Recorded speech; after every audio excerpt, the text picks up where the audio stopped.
Are there any other votes? Announce the results. Ayes 91, noes 0. The bill is passed. Assembly 9921, Calendar 847, Mr. Englebright, an act to amend the Environmental Conservation Law. The bill is laid aside. Assembly 9929, Calendar 848, Mr. Farrell, an act to amend the Local Finance Law.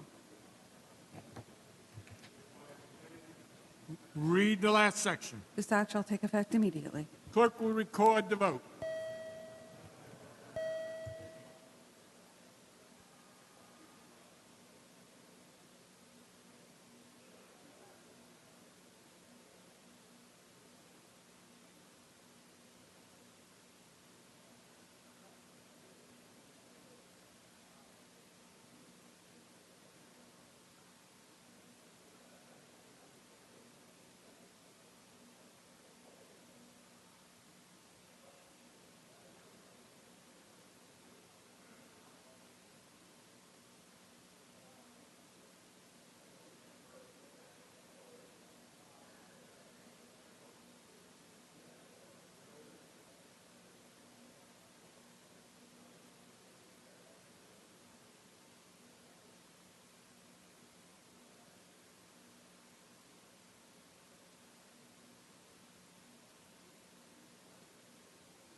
Are there any other votes? Announce the results. Ayes 91, noes 1. The bill is passed. Mr. Morelli. Yes, thank you, Mr. Speaker, for allowing an interruption for the purpose of introducing a very special group of young people from Mr. Quart's district, and I know Mr. Quart is in the back of the chambers with a group from the Roosevelt Honors Program, which is comprised of scholarship students at Hunter College, located in Mr. Quart's district. These students have demonstrated, among other things, academic achievement, interest in public policy matters, and issues of social justice. And the group here today are largely first-generation New Yorkers who have excelled academically and also have a desire and a commitment to help others. They are here to watch our proceedings today and to hopefully take something away that will further their enthusiasm and interest in public policy and helping folks back in their neighborhood. We're very excited to have them today. If you'd please extend on behalf of Mr. Quart and all the members the cordialities of the House. Certainly, on behalf of Assemblymember Quart, the Speaker, and all the members, we welcome you here to the New York State Assembly. We extend to you the privileges of the floor. This is the People's House. We are always pleased to have young students here to learn and to expand their knowledge on the issues of government intervention in the lives of our communities. Thank you so much. We hope you will come back and join us many times. Thank you.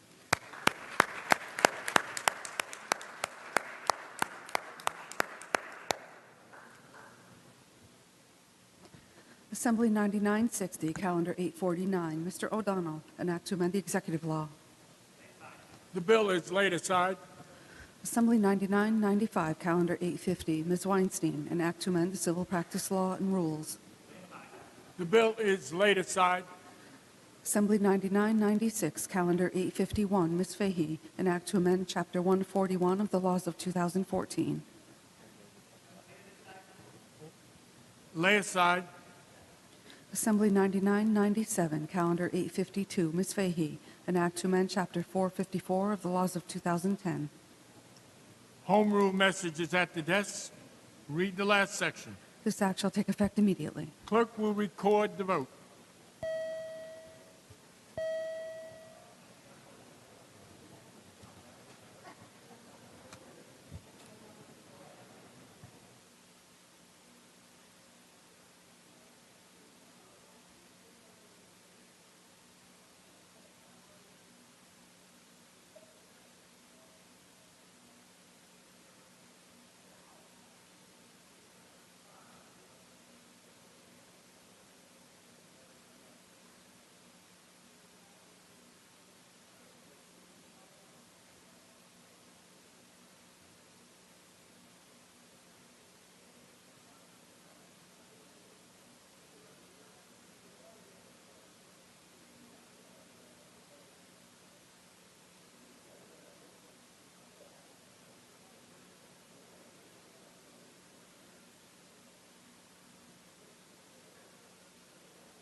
Are there any other votes?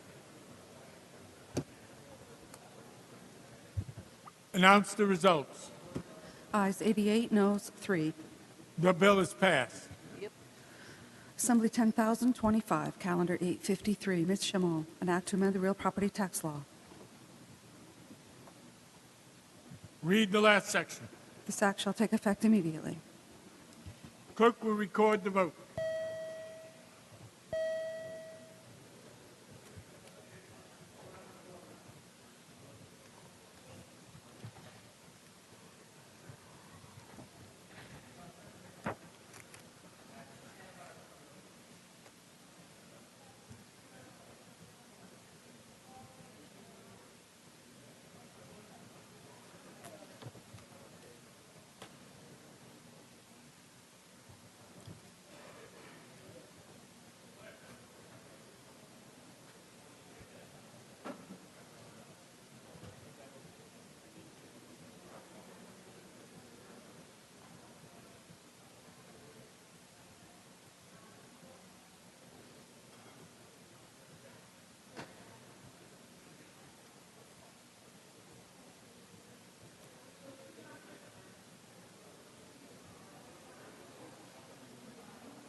So the question is,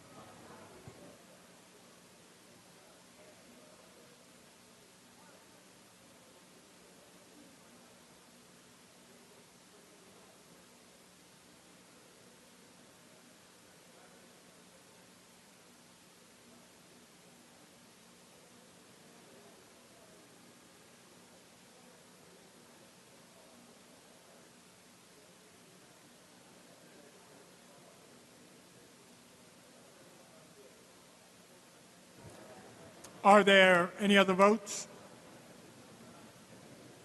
Announce the results. Ayes 81, noes 14. The bill is passed. Assembly 10,033, Calendar 854. Mr. Buckwald, an act to amend the tax law. Home rule message is at the desk. The bill is laid aside. Assembly 10,037, Calendar 855. Mr. Noje, an act to amend Chapter 142 of the laws of 2014. On a motion by Mr. Noje, the Senate bill is before the House. The Senate bill is advanced. Read the last section. This act shall take effect immediately. Clerk will record the vote.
Are there any other votes?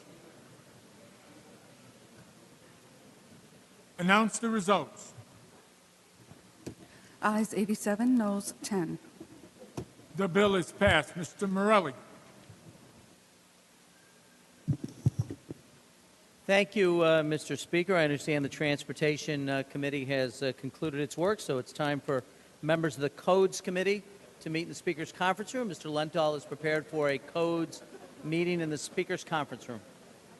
Codes Committee, Speaker's Conference Room. Mr. Lenthal is proceeding there. Follow him. Mr. Morelli. Yes, sir. Thank you, Mr. Speaker. If we could now go to page 12 of the main calendar and take up calendar number 176 by Mr. Moya. Clerk will read. Assembly 4311A, Calendar 176. Mr. Moya, an act to amend the education law. An explanation has been requested, Mr. Moyer, but we will wait for a few minutes until the House settles down. We are on debate, members, staff. The two gentlemen need no competition other than that which we'll give to each other. Mr. Moyer. Thank you, Mr. Speaker. Yes, this bill would eliminate the potential obstacles to obtaining state financial aid and extend the opportunities for certain immigrant students to apply for TAP and create a 529 savings account. And additionally, it would create the New York State Dream Fund. Mr. McKevitt, wait, Mr. McKevitt, if the gentleman in front of you would depart, that would be helpful. Now. Thank you, Mr. Speaker. Will the sponsor yield for a few questions, please? Gladly. Mr. Moyer yields. Again, you've mentioned the bill you've introduced has a number of components to it. I was wondering if you can just go and just fill out the Dream Fund Commission and how that part of it is set up and how that part of the bill functions. Sure. The way the Dream Fund is created, it would be a state-run, non-for-profit organization that would amass private funding for scholarships for undocumented students. The New York State Dream Fund Commission would be comprised of 12 members, 4 of them appointed by the governor, 3 by the temporary president of the Senate, 3 by the Speaker of the Assembly, 1 by the Senate Minority Leader, and 1 by the Assembly Minority Leader. The members would be actively involved in higher education, whether they are university administrators, faculty, or even advocates. Members will not be compensated. They will be charged with raising private funds for the Dream Scholarship and responsible for publicizing availability of the scholarships. There also is the eligibility factor for students, and they are required to have attended high school in the state for at least 2 years prior to receiving their degree, graduated from a public or private high school, have at least one parent who has immigrated to the United States, and have resided with their guardians while in high school. And both the fund and the commission would be funded entirely by private contributions, and similar commissions have also been established in Illinois and in California. I noticed that I think in previous versions you had a separate bill with dealing with the Dream Fund Commission, but in the last couple of years you've taken the Dream Fund Commission and put it into the same bill as the Dream Act, correct? Correct. Okay. Getting on to the Dream Act, do you have an estimate on how much money will need to be expended from? I assume most of this will be from the TAP program. I assume the students under that will be eligible for TAP, which they are currently not eligible for. Do we have an estimate on how much additional expenditures of funds will be required to provide for this part of the bill? Yes, we've estimated it to be $27 million. Right, and that's approximately the same that you've said in the last couple of years, if I'm correct. Okay. And again, just to reiterate that these are students who are already attending perhaps the SUNY and CUNY schools and are already eligible for the in-state tuition rate rather than the out-of-state tuition rate. Would that be correct? Correct. All right. Just one question we have regarding the $27 million. How do you arrive and calculate the $27 million figure? Sure. So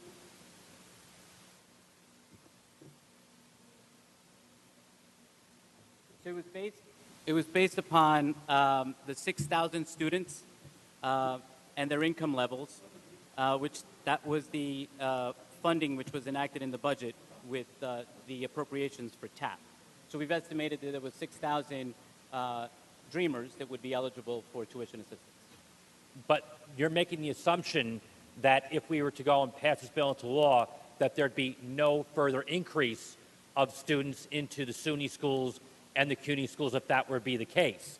If we were to say that because this would be enacted and there would be this additional financial benefit, there could very conceivably be an increase, which neither you and I would know for certain what that answer is, as to more students into the schools and therefore increase the requirements under the state, under TAP. Wouldn't that be the case? Well, like as we've seen throughout the years, the way TAP runs, it fluctuates year to year. Right. There's years that we see increases, and there's the years that we see a decrease in students that actually apply. We've taken the studies that we've seen through the report by State Comptroller DiNapoli. We've looked at how many students are in state and CUNY universities right now, and we've seen that that's the estimate that the ballpark that we have the students that would be coming into the system at this point. Right, but you're basing it upon only those students who are currently enrolled in the system. And yes, Right. and if there is an increase, we've always been prepared to take those students that have been eligible for TAP and provide them, if they meet those criteria, to be part of the tuition assistance program. Right, because I think you've explained in the past, it's not necessarily that there's a set number which is limited in the budget for the TAP amount. It does fluctuate depending upon the actual enrollments and the actual eligibility of the students. Correct. Right, but again, as we sit here, we cannot accurately say that there are 6,000 students today, but the increase, it may increase to 8,000, 9,000. You can't say one way or another, so that 27 million may in actuality be much higher than that. It's an estimate. It's an estimate. It's an estimate. Okay, thank you. Mr. Murray, Thank you, Mr. Speaker. Would the sponsor yield? will you yield? Mr. Moyer yields. Thank you, Mr. Moya. Just a couple of questions for clarification. The funding for the DREAM Act and the funding for the DREAM Fund, could you explain the difference between the two? Sure. One, the DREAM Fund would be based on private institutions and private money, raising it for a scholarship fund that would come through a different channel, and the other one would be through the executive, which would be the DREAM Act, where we would fund it through the state. So it's two separate things. And who would administer or run the DREAM Fund? The DREAM Fund, as I mentioned before, it would be comprised of a commission of 12 members. And there would be 4 appointments from the governor, 3 from the temporary president of the Senate, 3 by the Speaker, 1 by the minority leader in the Senate, and 1 by the minority leader in the Assembly. And then we would also have members that are actively involved in higher education, whether it's university administrators, activists, people like that. Okay. And would they make the determinations as to who gets the scholarships or who doesn't? Or